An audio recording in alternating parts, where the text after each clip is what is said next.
بسم اللہ الرحمن الرحیم اما بعد اعوذ باللہ من الشیطان الرجیم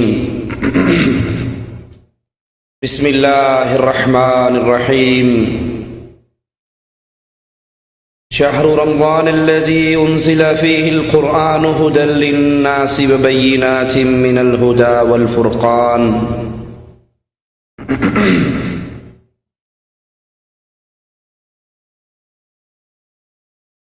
رمضان کا یہ مبارک مہینہ وہ عظیم مہینہ ہے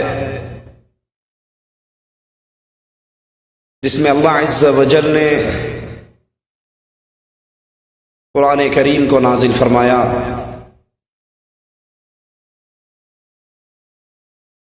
اللہ کی رحمت اس ماہ کے اندر اپنے بندوں کو گھیر لیتی ہے اور چھوٹے چھوٹے اعمال انسان کی معافی کا سبب بن جاتے ہیں۔ رسول اللہ صلی اللہ علیہ وسلم فرماتے ہیں کہ اس مہینے میں اللہ کے فرشتے روزے داروں کے گناہوں کی معافی کے سوال کرتے ہیں جب تک روزے دار افطار نہیں کر لیتا۔ روزے دار جب روزہ رکھتا ہے اس کے منہ کی بو اللہ کے نزدیک کستوری سے زیادہ پسندیدہ ہوتی ہے۔ یہ وہ مبارک مہینہ ہے جس میں مالک عز و جل اپنی جنت کو روز سجاتا ہے،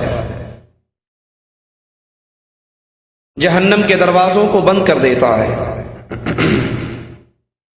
شیطانوں کو قید کر دیا جاتا ہے اور آواز لگانے والا آواز لگاتا ہے، اے خیر کی طرف بڑھنے والے جلدی کر، اور اے برائی کی تلاش میں مگن رہنے والے اپنے گناہوں سے رک جا اور اپنے گناہوں کی معافی کے سوال کر۔ اس مہینے کے اندر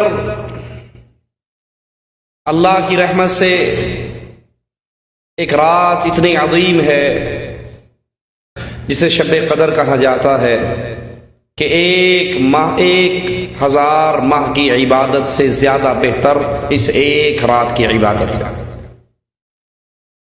مالک عز و جل اس رمضان کے راتوں میں انسانوں کی گردنوں کو جہنم کے کڑوں سے آزاد فرماتا ہے اور ایسا رمضان کی ہر رات میں کرتا ہے۔ اے اللہ، تجھے تیری رحمت کا واسطہ ہے، ہم سب کی گردنوں کو جہنم کے کڑوں سے آزاد فرما دے۔ مالک عز و جل اس رمضان کی آخری رات روزے داروں کے گناہوں کی بخشش کر دیتا ہے۔